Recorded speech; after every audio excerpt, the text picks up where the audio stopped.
Ok. Bonsoir à tous, bonsoir à toutes. Nous sommes ravis de vous accueillir dans les locaux de la CCI ici à Pékin et en ligne pour ceux qui sont connectés pour cette nouvelle conférence organisée en collaboration avec la Société d'histoire des Français en Chine.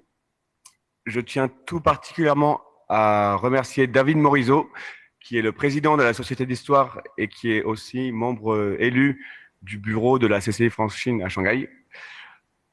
Ce soir, notre intervenante Flore Chabai Wang, qui est maître de conférence à l'Université des langues étrangères de Beijing, nous présentera des éléments d'histoire et du patrimoine de Tianjin. Chère Fleur, je vous remercie chaleureusement au nom de la CCI France-Chine. David, je te donne la parole pour quelques mots sur la Société d'histoire. Merci à tous. Merci Morgane, merci beaucoup. Merci à la Chambre de commerce, aux équipes de la Chambre de commerce qui font beaucoup. Donc Caroline, la directrice sur tout le territoire, mais bon, ce soir Morgane en particulier à Pékin. Avec Walter dans le sud, on a aussi potentiellement quelques petits plans historiques. Donc on vous tiendra au courant sur ces sujets-là. Donc oui, je suis David Morisot, président de la Société d'histoire. Je suis également membre élu de la Chambre de commerce. Petite parenthèse sur la Chambre. Donc on est un organisme privé, pas financé par des fonds publics, et ce qui est relativement peu sûr. Mais voilà, on est aussi là pour servir la communauté. Vous avez dû probablement suivre les conférences qui ont été organisées avec les interventions de l'ambassadeur pendant les mois où ça a été compliqué à Shanghai, et puis dernièrement les charters qui ont été affrétés en liaison avec les services de l'ambassade. Donc voilà. Et ce soir, en réalité, c'est aussi un événement qui montre que la Chambre de commerce, c'est pas simplement du business bête et méchant, mais aussi un peu de culture, et qu'on est ouvert à toute la communauté. Donc pour ça, on remercie la Chambre de commerce, parce que c'est un très bel organisme et une très belle chambre qu'il faut préserver. Donc, si vous n'êtes pas adhérent, adhérez. Voilà, revenons à nos sujets historiques. Je voulais, comme c'est notre première en fait conférence cette année, parce que comme vous savez, les années pour nous vont de septembre au mois de juin. Je voulais, pour ceux qui nous connaissent et pour ceux qui nous connaissent pas et pour ceux qui nous connaissent déjà, faire une petite intro rapide sur qui nous sommes. Donc, on est une association loi 1901 avec une centaine de membres. Ça, c'était les chiffres du premier semestre. Malheureusement, on doit être un petit peu plus bas en ce moment. Dont notre but, c'est vraiment de faire partager cette histoire de la France en Chine, des Français en Chine, qui est une histoire riche et fascinante. Voilà. Et donc, dans ce cadre-là, on organise des conférences de façon mensuelle avec l'extraordinaire Michel qui va intervenir après moi, avec des sujets qui sont tous plus fascinants les uns que les autres. On publie aussi, on essaye d'avoir un rythme qui est hebdomadaire, donc avec des publications sur notre compte WeChat. Donc, n'hésitez pas à nous rejoindre sur notre compte WeChat. On a aussi un groupe WeChat où on partage pas mal de choses. On vient de faire un article très intéressant sur un ancien cimetière à Pékin qui est très recherché, très bien fait, etc. Qui part d'un article qui a été fait par un passionné, pas quelqu'un dont c'est la profession. On essaye de aussi creuser les sujets qui sont pas. Enfin, on a souvent cette image d'être très shanghaïen, mais voilà. On a aussi publié récemment des articles, le premier article sur Zhanjiang, qui est donc le fameux Fort Bayard, la colonie française du sud de la Chine qui devait faire concurrence à Hong Kong, un sujet complètement oublié. Donc là, on est en relation avec des chercheurs chinois et on va essayer de faire parler de ce sujet-là qui a été oublié. Donc voilà, on a beaucoup de choses à faire. On est en train de monter un site internet. On avait aussi des visites. Donc comme certains d'entre vous le savent, mon coprésident Nicolas, malheureusement, est rentré en France cet été. Mais ça ne nous empêche pas qu'on va essayer de revisiter le format des visites guidées qu'on a organisées. On va essayer d'ouvrir des lieux qui sont souvent fermés à Shanghai et essayer de les ouvrir. Idéalement, on voudrait aussi faire la même chose à Pékin. Voilà. Et puis, on est aussi une société historique, on fait des recherches également. Michel vous en parlera à l'issue de la conférence. On a un club recherche qui se réunit régulièrement, qui est ouvert, encore une fois, à tous les membres, à tous les passionnés. Il ne faut pas avoir une thèse en histoire pour participer à la société d'histoire. C'est vraiment un lieu de passionnés, de curieux. On est là pour vulgariser la connaissance, pour parler en fait de ce magnifique pays, de cette magnifique histoire qu'on a en commun avec la Chine. Donc, l'association loi 1901, ça veut dire que formellement, on a aussi des assemblées générales qui permettent de valider un comité directeur, un bureau, qui se réunit. Cette assemblée générale, elle a lieu une fois par an. Elle valide en fait les comptes, elle valide le nouveau bureau. Normalement, elle a lieu au mois de juin. On l'avait fait il y a un peu plus d'un an au Peace Hotel, dans le magnifique Peace Hotel qui est à Shanghai sur le Bund. On avait fait ça il y a un an. L'année dernière, donc on aurait dû le faire au mois de juin là, 2022. Malheureusement, les conditions étant ce qu'elles ont été, on a dû reporter l'événement. Mais je vous annonce en exclusivité en fait que notre nouveau consul à Shanghai nous a donné son accord, son soutien pour qu'on organise l'Assemblée générale à la Villa Basset, donc à la résidence de France, le mois prochain. Donc il reste encore des petites choses à définir, mais on l'organisera aussi dans un cadre conférence. Il y aura quelques animations, mais dans le cadre juste qui est formidable de la Villa Basset à Shanghai. Donc événement, bien évidemment, Assemblée générale, événement limité aux membres. Voilà, donc pour ce qui est du bureau de l'association, n'oubliez pas que nous sommes bénévoles. Moi-même, je suis professionnel. Donc, n'hésitez pas à nous rejoindre. On a besoin de gens qui ont du temps. Encore une fois, vous n'êtes pas obligé d'avoir une thèse en histoire pour nous rejoindre. Donc, rejoignez-nous avec Michel, Christophe.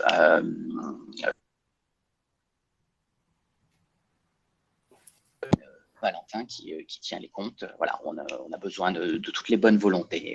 Et on est, encore une fois, ce qu'on est que grâce à vous, grâce aux membres, grâce aux bénévoles, grâce aux mécènes qui font vivre la société d'histoire. Donc, voilà, n'hésitez pas à nous rejoindre, à nous suivre.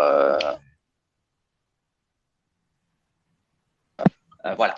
Je ne vais pas être plus long, j'ai déjà été un petit peu long. Je voulais remercier Fleur, parce que voilà, qui est quelqu'un qui est extrêmement compétente sur le sujet dont on va parler ce soir. Je vais laisser Michel faire l'introduction, mais voilà, quand on parle de Tianjin, j'avais personne d'autre en tête que Fleur pour faire cette conférence ce soir. Donc merci beaucoup Fleur. Voilà, je suis très très heureux qu'on commence cette nouvelle année avec une conférence sur Tianjin et avec toi. Merci beaucoup. Voilà, je suis pas plus long. Michel, je te laisse la parole. Merci. Merci David. Bon, effectivement, David l'a dit, nous sommes tous très heureux de vous revoir autour de nous ce soir pour la première conférence de notre saison. Et comme David l'a dit aussi, on est particulièrement content d'avoir Fleur Chapaïwang à nos côtés. Bien entendu, on salue tous les gens qui nous ont rejoints ce soir pour écouter cette conférence. Alors, je crois que les gens qui sont en ligne sont plus nombreux ce soir que ceux qui sont à Pékin. Donc, bonsoir à tous. J'espère que vous passerez une bonne soirée. Alors, pour ceux qui ne me connaissent pas, puisqu'il y a aussi les gens de Pékin, et David l'a dit, donc je suis Michel Chapdelaine et je suis en charge de l'organisation des conférences depuis maintenant 2 ans. Voilà, et je suis assez, je suis assez contente des sujets qu'on a pu proposer, qui sont divers et variés et toujours très intéressants. Alors, le sujet de ce soir, Fleur, Tianjin, vestiges et témoignages d'une histoire singulière. Alors, il y a 100 ans, Tianjin offrait le tableau d'une ville cosmopolite et complexe. Les concessions qui étaient accordées à l'Occident grandissaient à l'image des villes occidentales. Pour autant, ces concessions ont laissé leur empreinte insolite dans la cité chinoise d'aujourd'hui. Et c'est sur ce sujet, Fleur, que vous allez nous parler de Tianjin et de son histoire. Alors Fleur, on a, je le répète, le privilège de vous recevoir. Vous êtes maître de conférence à l'Université des langues étrangères de Pékin. Vous enseignez le français et aussi vous donnez des cours sur les relations franco-chinoises. Vous êtes docteur en histoire et vous êtes spécialiste de la Chine urbaine au 19e et au 20e siècle. Vos recherches ont porté sur l'histoire des concessions étrangères, notamment celle de Tianjin, que vous connaissez bien, puisque vous y avez habité, mais vous vous confiez, et aussi Shanghai et Hankou. Hankou, c'est, pour ceux qui ne le sauraient pas, c'est Wuhan aujourd'hui. Fleur, je vous laisse la parole. Très bien. À vous. Merci beaucoup de cette présentation, Michel. Bonsoir à tous. Déjà, je voudrais... Est-ce que vous m'entendez? Oui. Parlez peut-être bien près du micro. D'accord. Je voudrais remercier la Société d'histoire des Français de Chine et la CCI de me donner l'occasion de présenter aujourd'hui une ville qui me passionne effectivement et à laquelle j'ai consacré une bonne partie de mes recherches de doctorat. Je vous remercie aussi, chers participants, d'être venus aujourd'hui pour assister à cette conférence sur Tianjin, d'autant plus sur Tianjin parce que c'est une ville qui est moins connue, en tout cas moins connue que Pékin, qui l'a souvent éclipsée, et que Shanghai aussi, parce que quand on pense à l'histoire des concessions étrangères, on pense tout de suite à Shanghai, on pense beaucoup moins à Tianjin.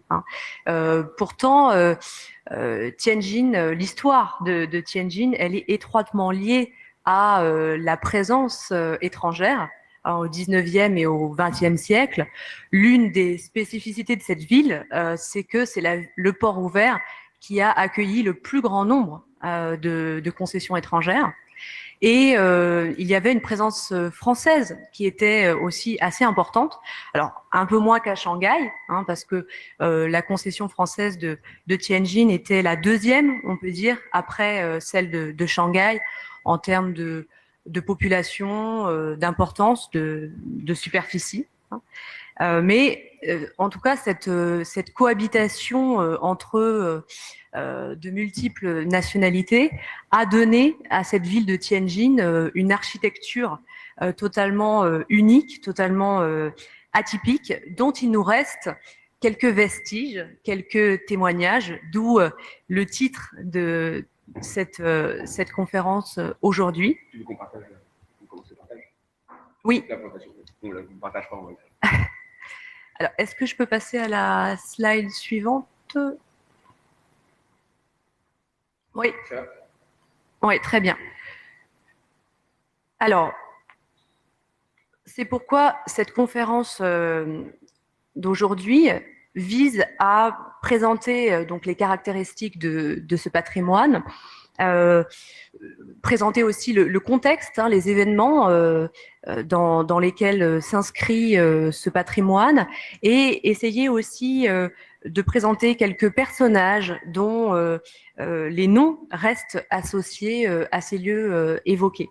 Alors, on commencera brièvement par donner quelques points de repère historiques, retracer les grandes étapes de la ville, et ensuite on s'intéressera à quelques lieux emblématiques des anciennes concessions britanniques et françaises, puisque ce sont les concessions qui ont été les mieux préservées. Bon, alors évidemment, ce ne sera pas une présentation exhaustive, puisqu'il y a plus d'1 millier de constructions héritées de cette époque, mais on essaiera de s'arrêter sur les lieux les plus importants. On parlera notamment du quartier, je ne sais pas si vous en avez entendu parler, du quartier des 5 avenues, en chinois Wudadao, qui est devenu le quartier touristique par excellence de la ville de Tianjin.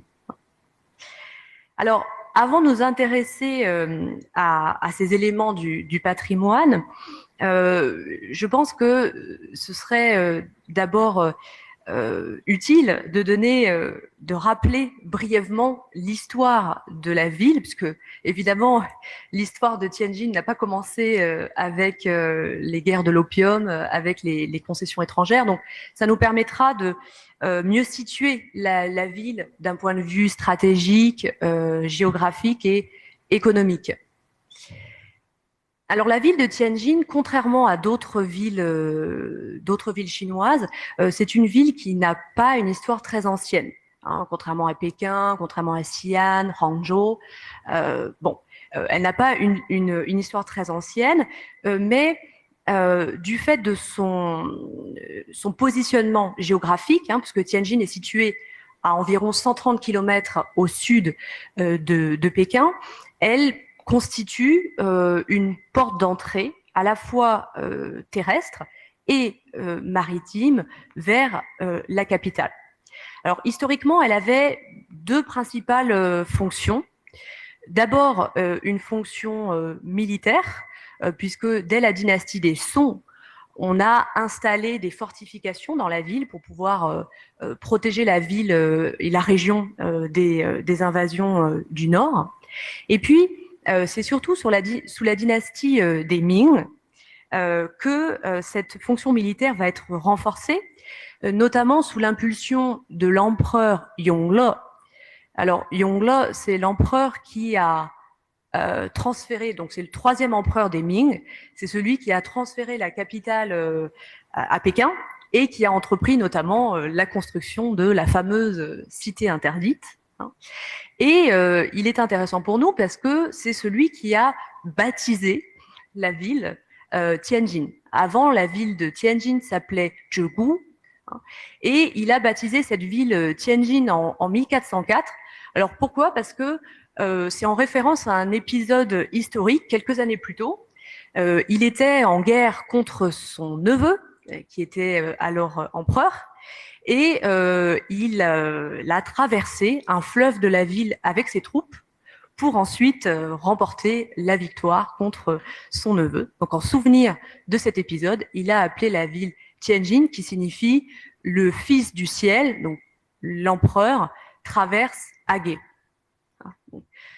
C'est un événement qui est souvent considéré comme un événement fondateur de la ville de Tianjin, mais en réalité, l'histoire de Tianjin n'avait pas commencé en 1404 parce que la ville avait déjà une fonction commerciale qui était très importante. En fait, la ville de Tianjin, son histoire, elle est étroitement liée à un fleuve qui s'appelle le fleuve Haihe, qui est le principal fleuve qui la traverse. Et elle est liée également à l'histoire du Grand Canal. Alors, peut-être qu'ici, vous ne pouvez pas bien apercevoir distinctement les différentes villes, mais on peut voir le tracé de ce Grand Canal de la ville de Hangzhou jusqu'à Pékin. Donc, le Grand Canal qui a été construit à partir du 5e siècle avant Jésus-Christ, au départ, il a été construit surtout à des fins militaires. Le but, c'était de pouvoir transporter des troupes du sud jusqu'au nord de la ville.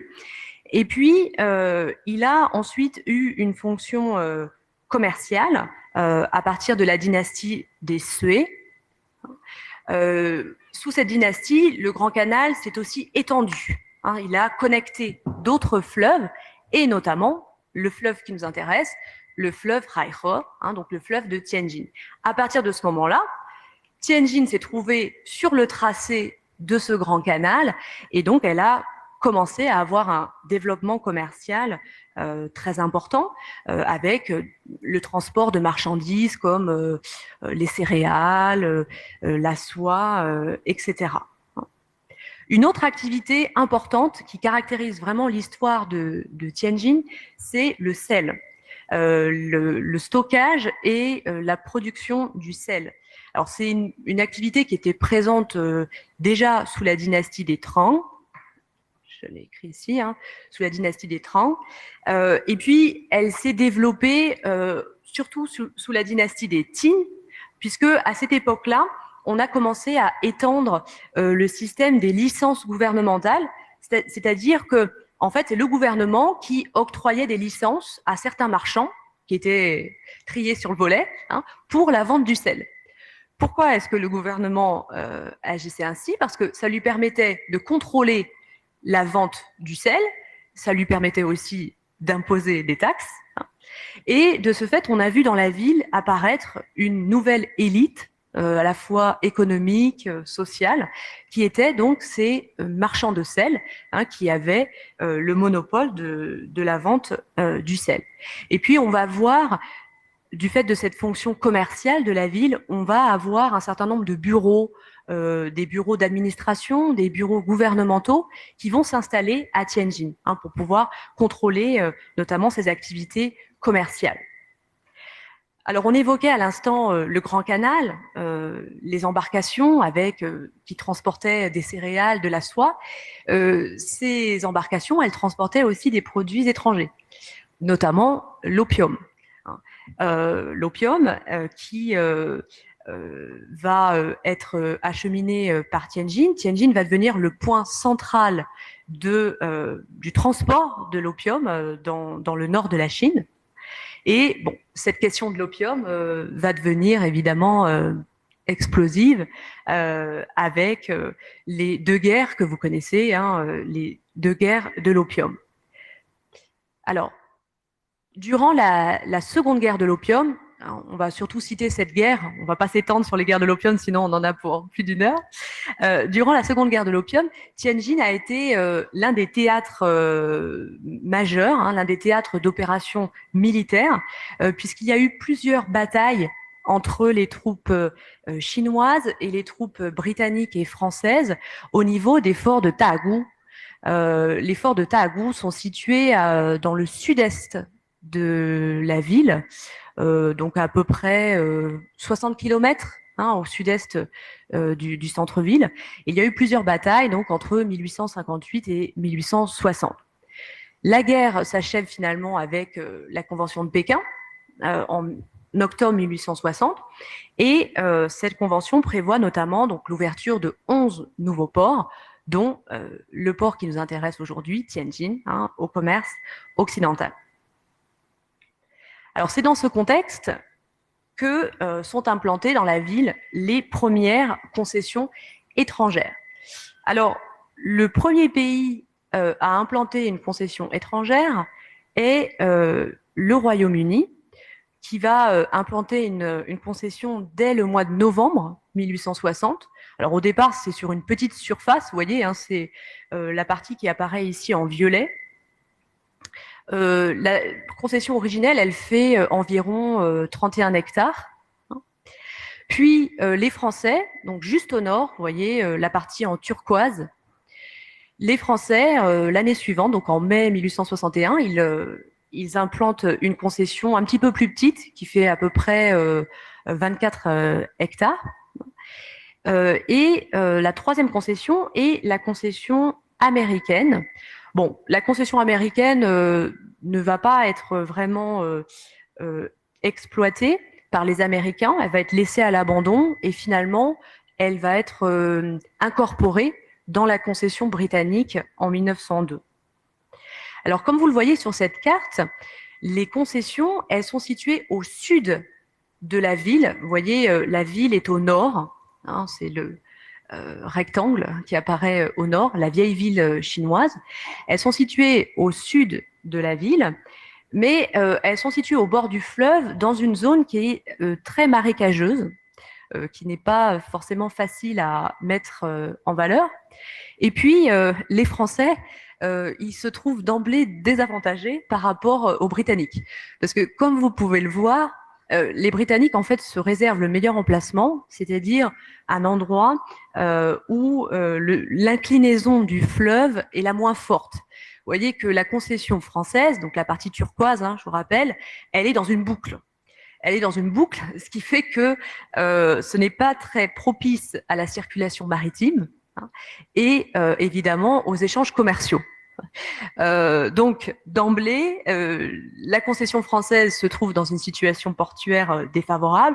La plupart des compagnies maritimes vont s'installer dans la concession britannique et la concession britannique va avoir un port qui aura une croissance beaucoup plus forte que celui de la concession française. Les décennies suivantes vont être marquées par ce qu'on peut qualifier de phase expansionniste des puissances étrangères, alors notamment après deux événements. D'abord, après la guerre de 1894-1895, qui s'achève par la défaite chinoise face au Japon, donc en 1895. Et puis, deuxième événement, c'est la révolte des Boxers, qui va entraîner la création de nouvelles concessions. Donc là, vous voyez, tout d'un coup, l'implantation de nombreuses concessions avec la concession. Alors, je ne sais pas si je peux montrer. Non. Bon.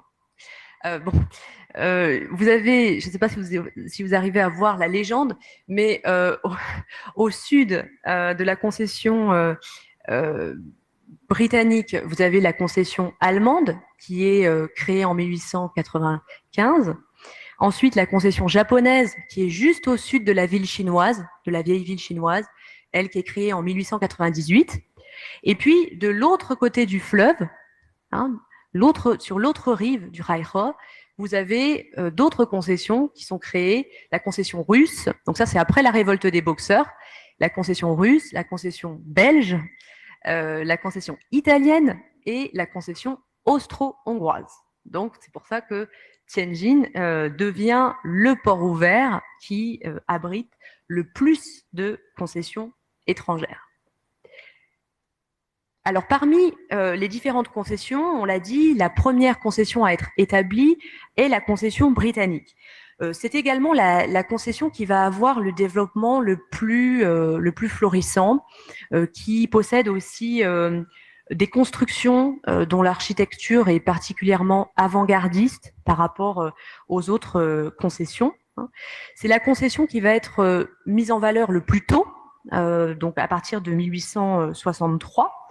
Mais c'est surtout à partir des années 1870-1880 que cette concession britannique va se développer sous l'impulsion d'un personnage clé, qui est vraiment la figure majeure de Tianjin, qui est Gustav von Detring, qui est d'origine allemande. Alors, il va prendre plus tard la nationalité britannique. Il s'est installé assez tôt dans la ville, à l'âge de 22 ans. Et il a d'abord travaillé comme un simple employé au service des douanes maritimes. Il va connaître une carrière, une ascension fulgurante, puisque il devient commissaire des douanes. Il va occuper ce poste pendant 22 ans, plus de 20 ans. Et en même temps, il est aussi le président du conseil municipal britannique pendant 13 ans. Et c'est le personnage qui a vraiment marqué de son empreinte l'histoire de la concession britannique, qui peut être considéré comme le grand bâtisseur. Pourquoi est-ce qu'il a pu avoir cette influence majeure dans la ville? C'est en grande partie grâce à la relation d'amitié qui le liait à Li Hongzhang. Li Hongzhang qui était à l'époque le gouverneur du Zhejiang. Donc la région du Zhejiang, c'était une grande région qui incluait le Hebei, Tianjin et Pékin. Donc Li Hongzhang avait énormément de pouvoir et une certaine indépendance, et il a notamment employé, on peut dire, Detring, notamment dans le domaine diplomatique. Detring a participé à de nombreuses négociations, que ce soit des traités, des accords commerciaux ou des traités diplomatiques. Li Hongzhang l'a envoyé à plusieurs reprises, notamment lors des pourparlers en 1895 avec les Japonais. Et pour vous dire l'importance de ce personnage, en 1896, il a reçu de l'impératrice douairière Cixi une distinction qui est le chapeau honorifique des mandarins, et c'est le chapeau de premier rang de couleur rouge avec un rubis sur le dessus. Et vous voyez donc cette scène qui a été immortalisée par cette peinture. C'est une peinture que l'on trouve encore à Tianjin dans l'Astor Hotel, qu'on va évoquer dans un instant. Alors à Tianjin, les deux hommes, Li Hongzhang et Gustav Detring, vont mener une véritable action de modernisation. Dans les années 1880-1890, Tianjin va vraiment être ce qu'on a appelé un laboratoire d'expérimentation, de projets de modernisation. On voit apparaître le pétrole, le gaz, l'électricité pour l'éclairage. Et Li Hongzhang va aussi participer à la création de la première compagnie de chemin de fer de Tianjin. Donc là, on le voit sur un tronçon de la première ligne qui relie Tianjin à Tangshan. Il a créé aussi une académie militaire pour pouvoir former les militaires chinois. Il a vraiment totalement réformé l'armée chinoise. Et pour cette modernisation de l'armée chinoise, il a bénéficié de l'aide de conseillers, notamment allemands. Et on peut voir sur la photo du dessus, vous voyez que derrière Li Hongzhang, qui est assis, tout au fond, il y a deux personnages debout. À gauche, il s'agit de Gustav von Detring et à droite, il s'agit de Constantin von Anneken. Pardon, je ne suis pas germanophone. J'écorche sûrement les noms. Et pour la petite histoire, Constantin von Anneken était le gendre de Gustav von Detring, puisqu'il a épousé sa fille aînée. Il y avait aussi des stratégies familiales entre ces grandes familles. Donc, pour résumer l'influence de Detring, il y a un article qui a été publié quelques jours après sa mort et qui disait que il occupait une place si unique et prépondérante en Chine du Nord qu'il est impossible de penser à Tianjin sans penser à lui. C'est pour vous dire le rôle et la place qu'il occupait. Alors, parmi les constructions emblématiques qui ont été réalisées sous son impulsion, on peut d'abord citer le champ de course hippique. Alors, ce n'est pas ce que vous voyez là. Ce que vous voyez là, c'est sa villa, parce que en 1886, il a demandé à son grand ami Li Hongzhang l'autorisation de construire une villa que vous voyez ici, donc une vue extérieure et intérieure, et à côté, un champ de course hippique. Pourquoi il a demandé l'autorisation à Li Hongzhang? Parce que cette villa et ce champ de course hippique se trouvent à l'extérieur de la concession britannique, au sud-ouest de la concession britannique. Et pour vous dire, pour la petite anecdote, la première route qui a été construite dans le quartier des concessions, c'était une route de cailloux, elle passait devant la villa de Detring. Bon, pour vous dire le rôle du personnage.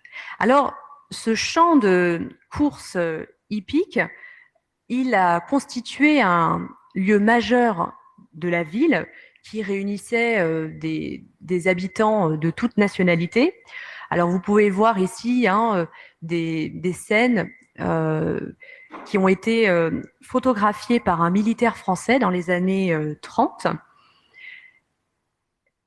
Et il y avait en hiver, juste à côté, une patinoire. C'est ce que vous pouvez voir sur la photographie en bas à gauche. Donc c'était un vrai lieu de sociabilité. Je vous ai également ici mis ce film qui a été pris par ce même militaire français, donc au début des années 30, et qui montre bien, voyez, l'effervescence, l'activité autour de ce champ de course hippique. Qui a été une activité à la fois sportive, mais aussi et surtout une activité sociale qui s'intégrait dans la vie mondaine de l'époque, où le paraître était particulièrement important. Donc, c'était un lieu qui était, on peut dire, semi-sportif, semi-mondain. Alors, comme je l'ai dit, cette villa de Detring et ce champ de course hippique se trouvaient à l'extérieur de la concession et très vite, d'autres résidences ont été construites autour et cela a formé un quartier qui s'est beaucoup développé, alors surtout en quartier résidentiel. Et dans les années 1920-1930, c'était le quartier résidentiel chic où vivaient les familles riches, alors plutôt en majorité britanniques et allemandes. Alors, on a un témoignage sur ce quartier un témoignage qui vient de Jacqueline Dubois, qui est une Française d'origine russe, qui avait fui le communisme à l'âge de 9 ans pour s'installer à Tianjin au début des années 30. Et dans son ouvrage, elle raconte sa jeunesse à Tianjin et elle décrit notamment ce quartier résidentiel autour donc de la villa de Detring et du champ de course hippique. Elle parle du quartier le plus aéré, le plus résidentiel de la ville, avec des maisons belles et spacieuses, cachées derrière des cyprès, des ifs et des saules pleureurs, comptant plusieurs salons, des bibliothèques, des salles à manger, des chambres à coucher, des salles de bain, des vérandas et les logements des domestiques. Hein, donc des demeures particulièrement luxueuses, dont on a aujourd'hui aucune trace, hein, qui ont disparu, y compris le champ de course hippique. Alors, vous voyez sur cette carte, l'emplacement, ce sera plus simple hein, pour visualiser. Vous avez la concession britannique donc, qui est au nord, et puis vous pouvez voir au sud la forme. Hein, bon, peut-être qu'on ne voit pas très distinctement, hein, je suis désolée, mais vous pouvez voir au sud la forme du champ de course hippique, donc vous voyez, qui se trouvait à l'extérieur de la concession.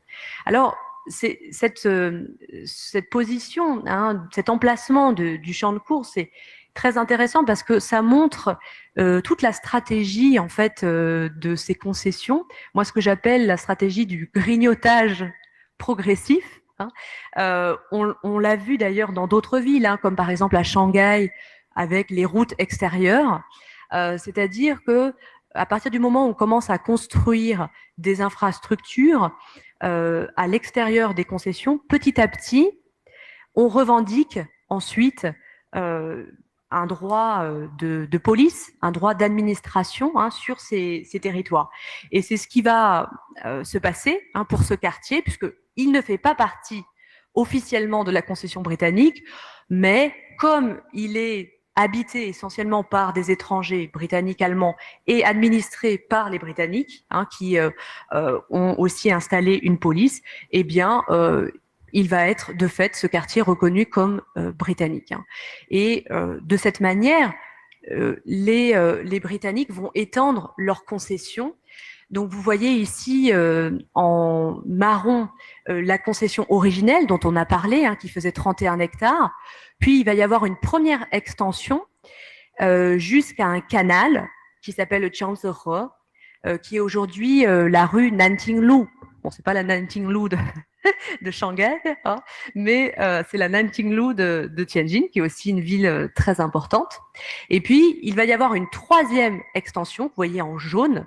Alors, cette extension, elle est importante parce que c'est la plus grande superficie qui va être accordée en termes d'extension à une concession étrangère, plus de 200 hectares. Et surtout, il faut la retenir parce que c'est cette extension qui va constituer le quartier des 5 avenues dont on va parler dans un instant.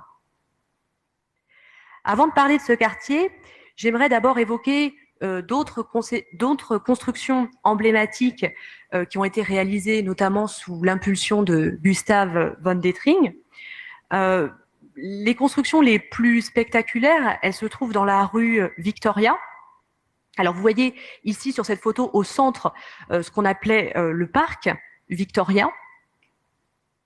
Le parc Victoria qui a été inauguré en 1887 pour le jubilé de la reine Victoria. C'était pour le 50e anniversaire de son règne. Et ce parc est complété par une construction assez spectaculaire que vous pouvez apercevoir sur la photo du haut, au fond. Cette construction qui s'appelait au départ Town Hall, qui a été rebaptisée Gordon Hall, en mémoire du général britannique Charles Gordon. Charles Gordon qui alors il est connu parce que on l'appelait Chinese Gordon. Il a participé notamment à la répression des Taiping. Donc il a participé à cette répression du côté des forces Qing. hein. Bon, ça c'est pour le côté positif. Pour le côté négatif, il a aussi participé au sac du Palais d'été en 1860. Hein. Et puis bon, il a quitté finalement la Chine en 1863. Il a fini sa carrière au Soudan. Mais pourquoi est-ce qu'il est important ici à Tianjin? Parce que c'est celui qui a délimité la concession britannique originelle.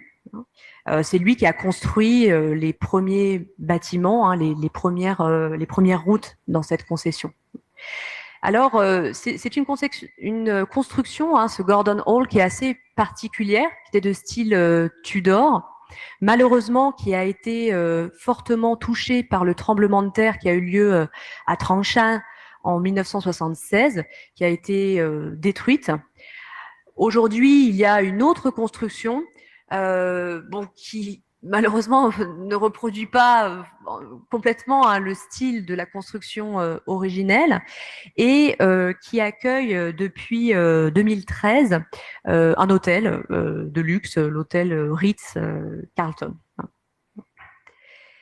Et la troisième construction qui est juste à côté du parc Victoria, qui est aussi là une construction emblématique de ces premières années hein, de développement de la concession britannique, c'est l'Astor Hotel, qui est aussi l'une des plus anciennes constructions puisqu'elle date de 1863.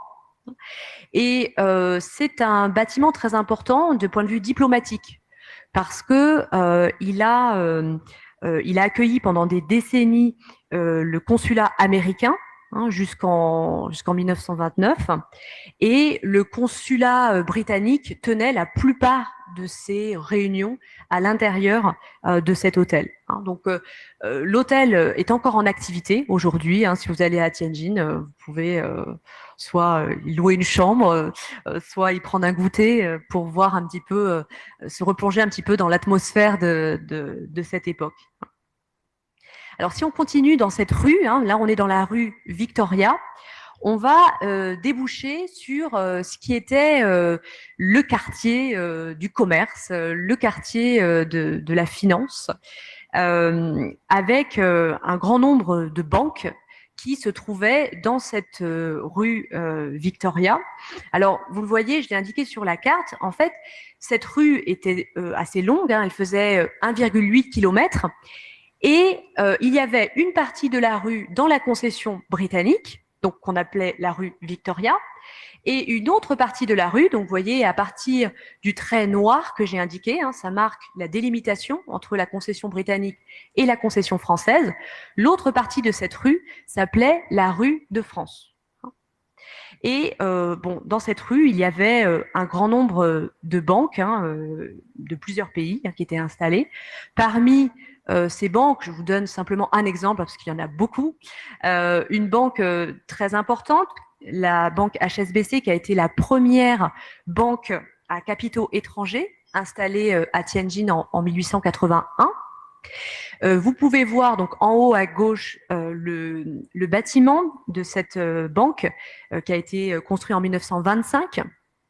C'était un bâtiment assez imposant, construit sur 3 étages, avec du granit qui a été importé de l'étranger. Donc, c'est pour vous dire que ça représentait à l'époque un coût assez faramineux. Et puis, vous voyez le style antique, hein, avec les colonnes ioniques. On trouve beaucoup de monuments, de banques qui ont ce style classique dans cette rue Victoria. Alors, le quartier qui possède les constructions les plus atypiques, ce n'est pas vraiment ce quartier commercial, mais c'est le fameux quartier des 5 avenues, hein, dont on a un petit peu parlé. Hein, je vous ai dit, donc, qui correspond à la dernière extension de la concession britannique, donc qui s'étendait sur un territoire de plus de 200 hectares. Alors, pourquoi est-ce qu'on appelle ce quartier le quartier des 5 avenues? En fait, c'est un quartier qui compte 22 rues, mais qui est formé par 5 grandes avenues que j'ai encadrées ici en rouge. Au début, les Britanniques ont eu cette reconnaissance hein, l'extension, au début, ils n'ont pas vraiment mis en valeur ce territoire. Le territoire est resté pendant un bon moment dans un état quasi sauvage. Et puis, pourquoi? Parce que, encore une fois, on est dans un territoire qui est quand même assez marécageux, hein, comme le territoire des concessions en général. Bon, et puis finalement, dans les années 1910, il y a eu une volonté de la part du Conseil municipal britannique de mettre en valeur ce territoire. Donc en 1918, on a adopté un projet de mise en valeur de ce quartier. Et alors l'idée, c'était d'en faire un quartier résidentiel pour les riches, hein, pour les couches supérieures de la société. Donc dans les années des années 1920 aux années 1930, là ça va être vraiment l'apogée hein, en termes de construction, la grande vague de construction de ce quartier. Ce n'est pas vraiment étonnant quand on connaît l'histoire de Tianjin parce que les années 1920-1930 correspondent à un moment de développement économique particulièrement florissant pour la ville. C'est à ce moment-là que la ville devient vraiment le moteur industriel, commercial, financier du nord de la Chine. Donc, la construction de ce quartier, elle incarne, si vous voulez, la puissance économique et sociale de Tianjin. Alors, pourquoi est-ce qu'elle incarne la puissance sociale? Parce que on va voir dans ce quartier l'installation d'un grand nombre de, alors on pourrait les qualifier de bureaucrates, de politiciens déchus, de riches hein, chinois de manière générale, qu'on appelle les Yugong. Selon des statistiques, on estime qu'environ 500 de ces riches se sont installés dans les concessions de Tianjin. Hein. Pas seulement dans ce quartier des 5 avenues, hein, mais de manière générale dans les concessions de Tianjin. Alors là, je vous ai indiqué, vous voyez les photos de deux des personnages les plus importants. D'abord, à droite, Puyi, le dernier empereur, qui lui était installé, dont la demeure était installée dans l'ancienne concession japonaise.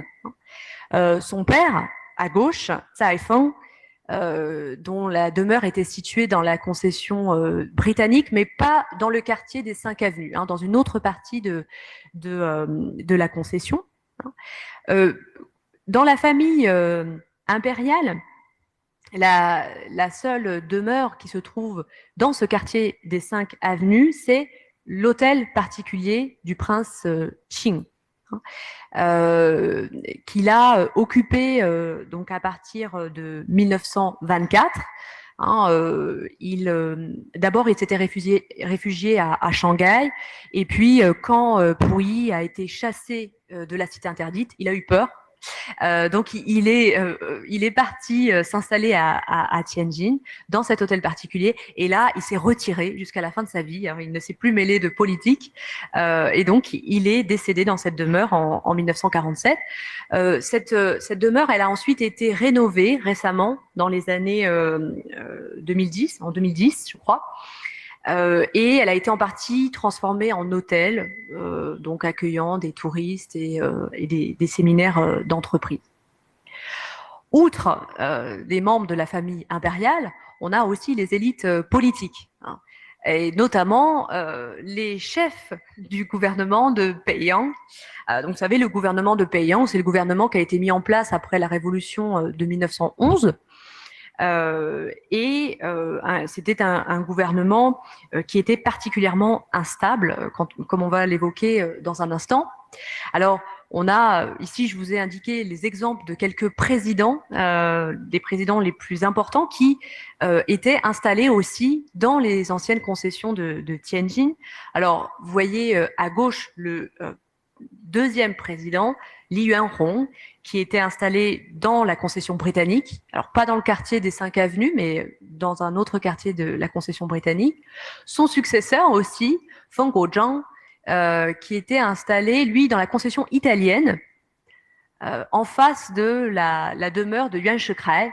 Yuan Shikai avait aussi une très belle villa dans l'ancienne concession italienne.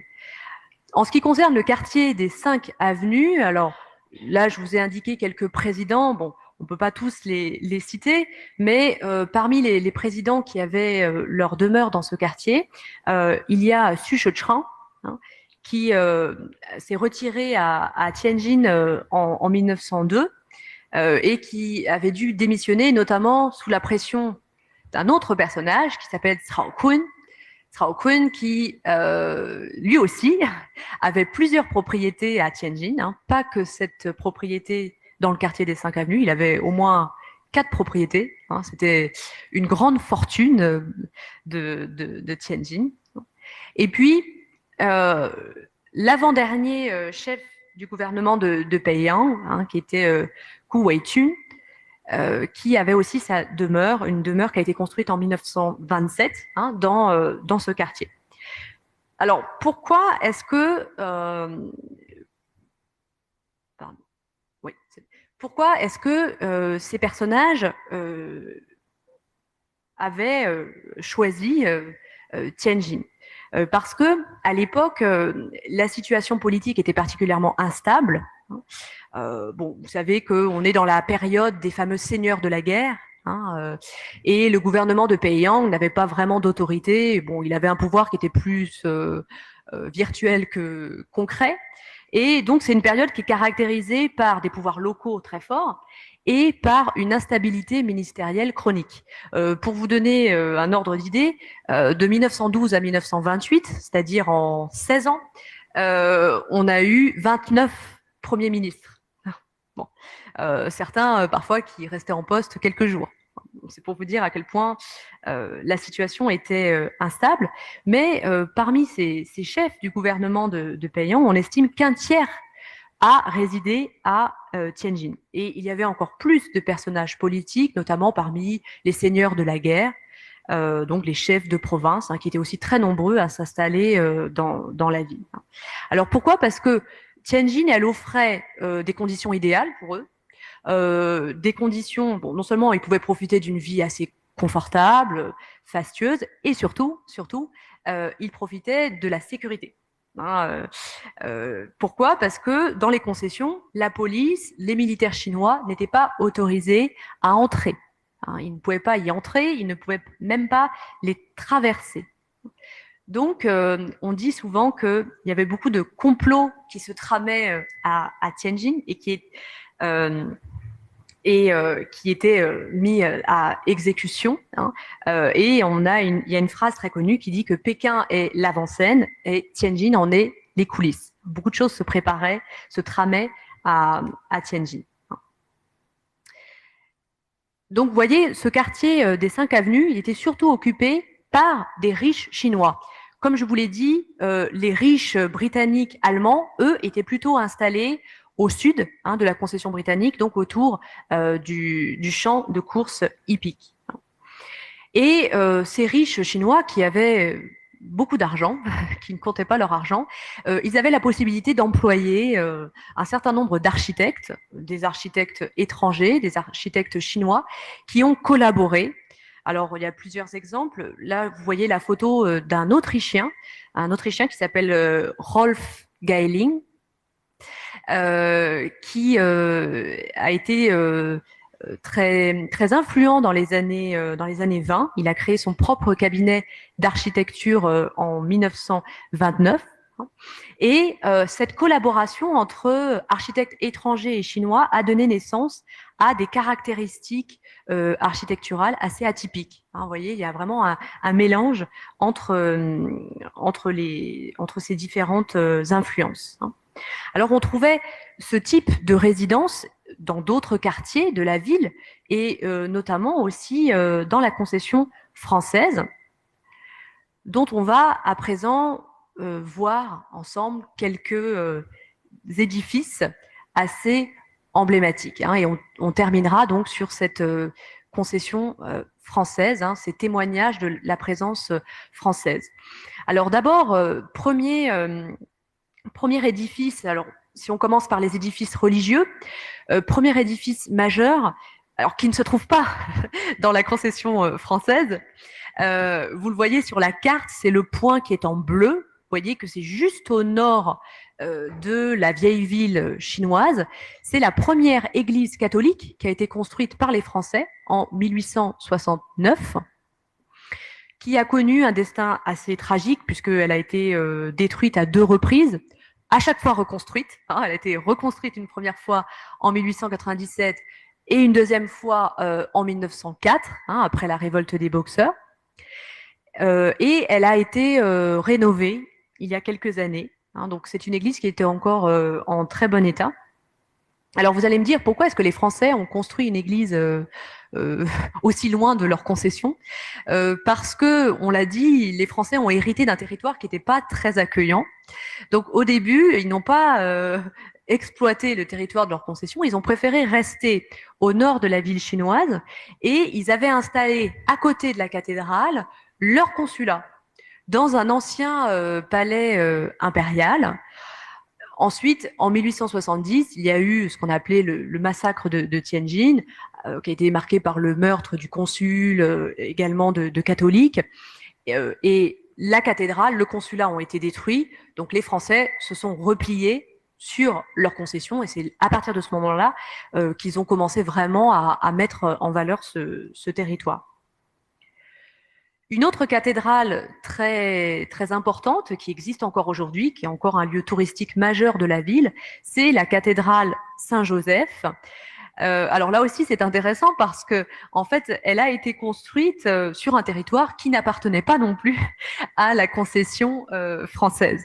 Et vous voyez, on en revient à cette fameuse stratégie du grignotage progressif, puisque la cathédrale, elle se trouve à l'ouest, dans un territoire qu'on appelait la Rosicraie, que les Français ont convoité pendant de très nombreuses années, dans lequel ils ont construit un certain nombre d'édifices, d'infrastructures, mais cette extension n'a jamais été officiellement reconnue.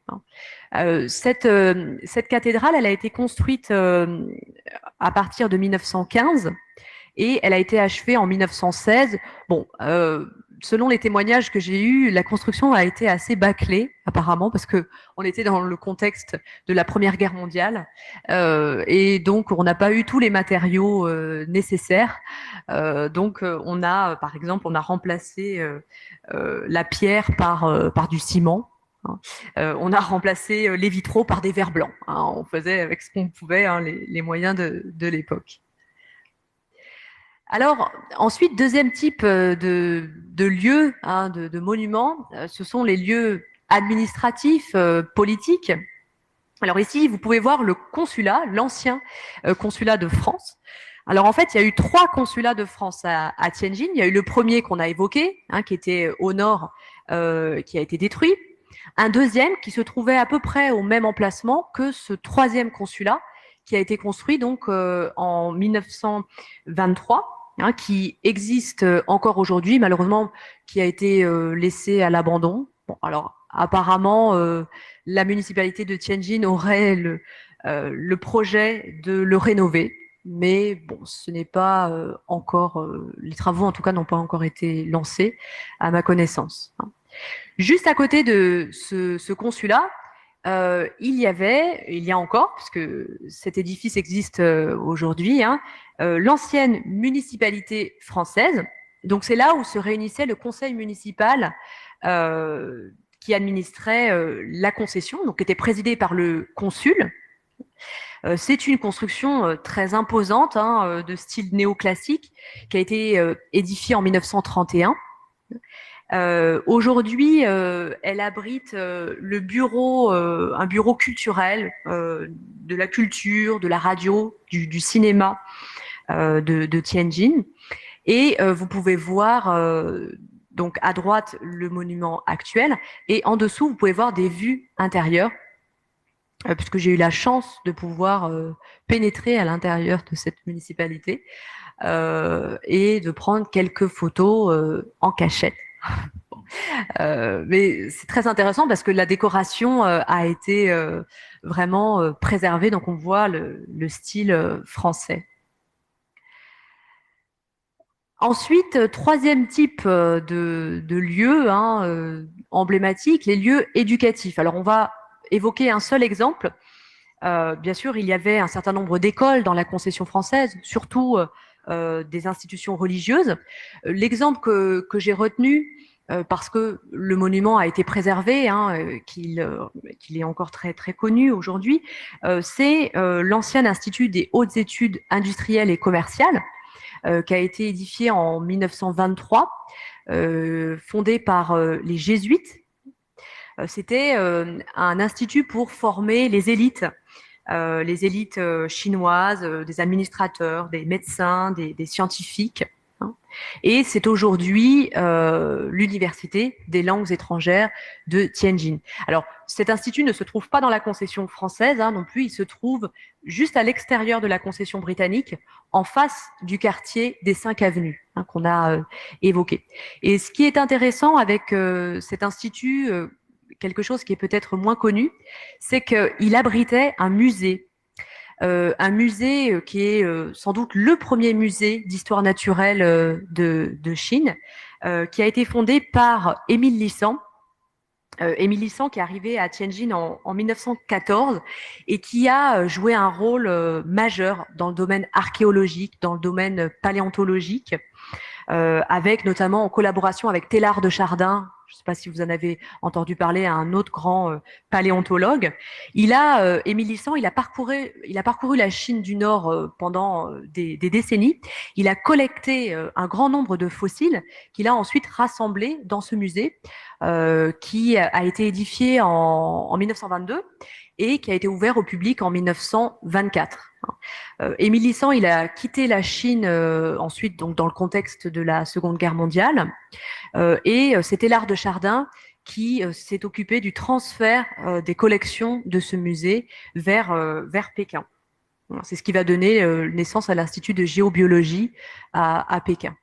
Mais le musée en tant que tel n'existe plus. On peut simplement voir le fronton, mais il n'y a plus rien, il n'y a plus de collection à l'intérieur. Enfin, dernier type de lieu, j'aimerais évoquer à la fois les infrastructures et puis les lieux de détente.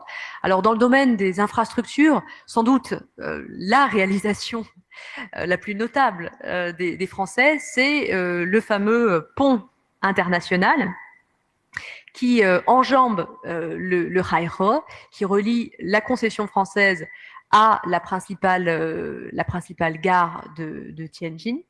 Alors, il faut savoir que il y a eu un premier pont international qui a été construit en 1904.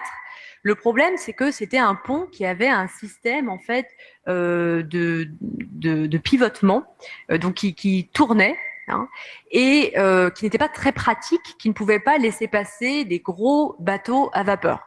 Donc, dans les années 20, compte tenu du développement économique, développement commercial de la ville, on a envisagé de construire un nouveau pont. Et cette fois, c'est un pont qui s'ouvre. On a 2 battants qui s'ouvrent en son centre.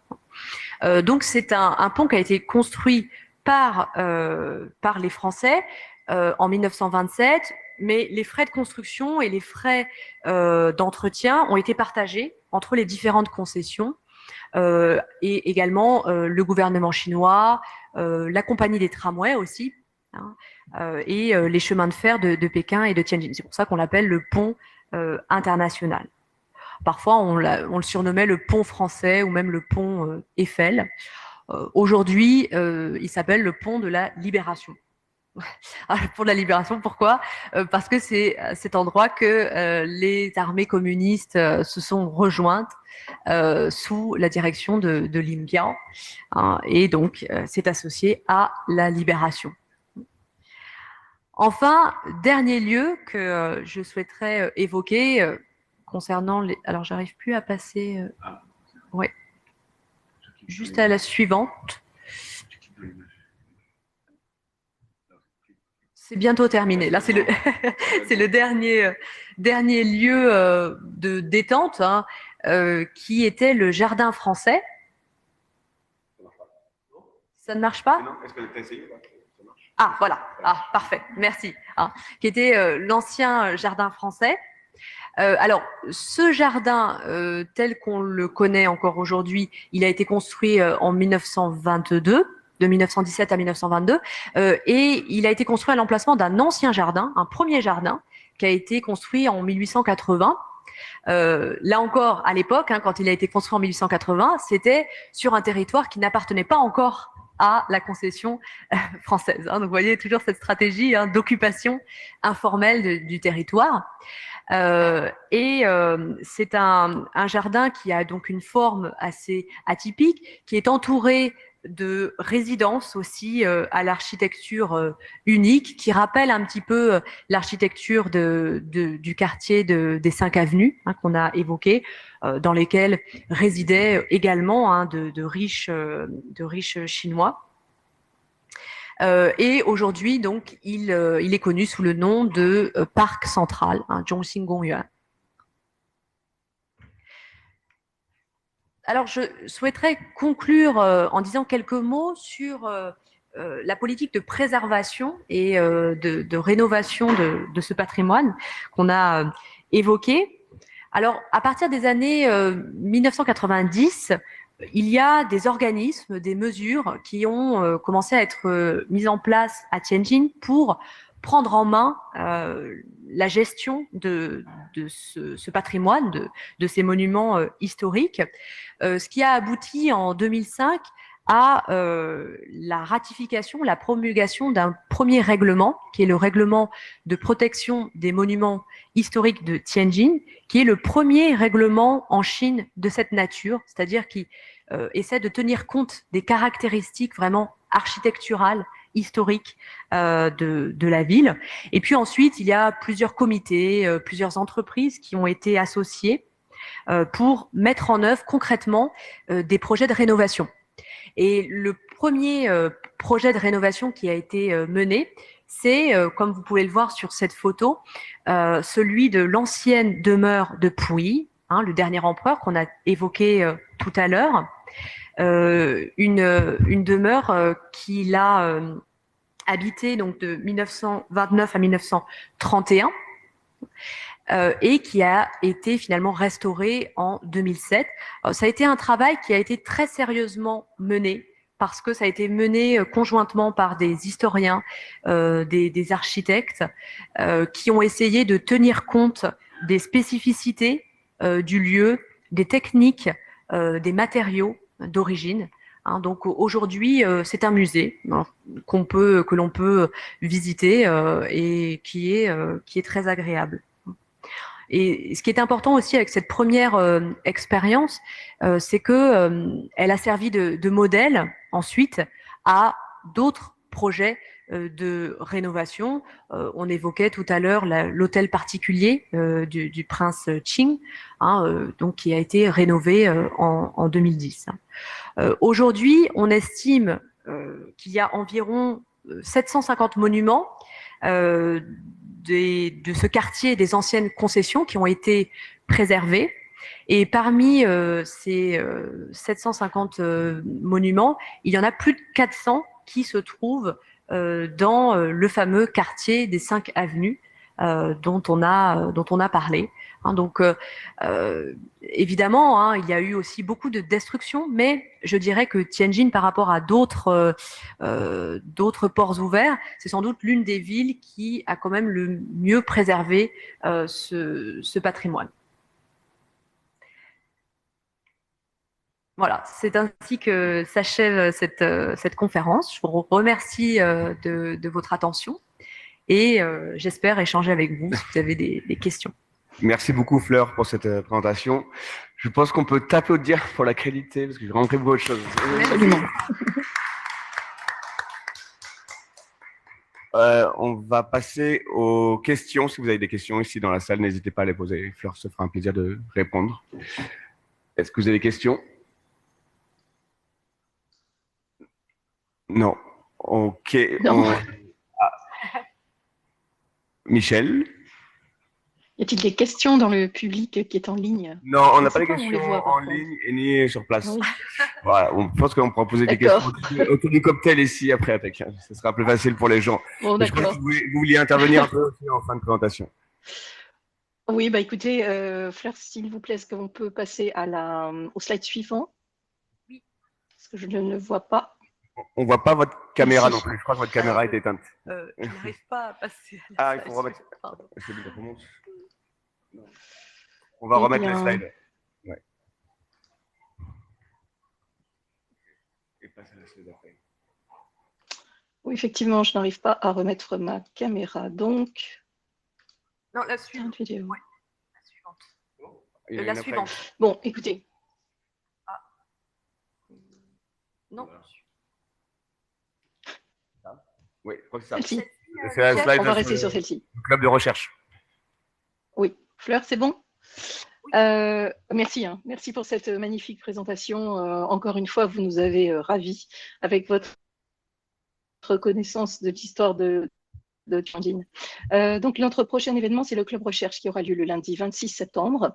Donc là, on y parlera vitro avec Marta Kaminska, qui est aussi un docteur S-Beaux-Arts et avec qui on va essayer de construire un projet pour identifier et recenser tous les vitraux d'une partie de Shanghai. Donc c'est un gros travail et là on va appeler nos adhérents à nous aider un petit peu à la façon d'une recherche au trésor, enfin c'est un petit peu plus sérieux mais ça sera un petit peu ce principe-là. Ensuite on aura un autre sujet, c'est l'utilisation des jetons comme monnaie d'échange dans l'ancien Shanghai. Donc un autre sujet. Et le dernier, c'est Charles Grosbois que Christophe évoquera pour nous. Voilà, sinon, je vous encourage à lire le magnifique reportage qu'a écrit Antoine Oustrin, à qui aussi on doit cette conférence de ce soir, on ne va quand même pas l'oublier. Il est quelque part en France, on le salue. Voilà, lisez son très bel article sur les tombes du cimetière français de Chengfuzi à Pékin. En ce qui me concerne, j'ai terminé. S'il n'y a pas de questions, je vous invite à vous rendre au cocktail pour tous ceux qui se trouvent à Pékin. David, as-tu quelque chose à ajouter? David? Non, je crois qu'il m'a dit que c'était bon pour lui. Oui, exact. Non, non, voilà, je vais participer du cocktail à Pékin. Merci. Est-ce que vous m'entendez ou pas? Oui, oui. Oui. Oui. Voilà, je vous disais, voilà, ne vous embêtez pas avec mon intervention. Merci à tous, merci à Fleur, Merci à tous. aux organisateurs, à Antoine qui était derrière, mais malheureusement qui n'est plus là. Merci à Morgane pour l'organisation et puis à très bientôt pour de nouveaux événements de la Société d'Histoire. Merci David. À Au bientôt. revoir. À bientôt.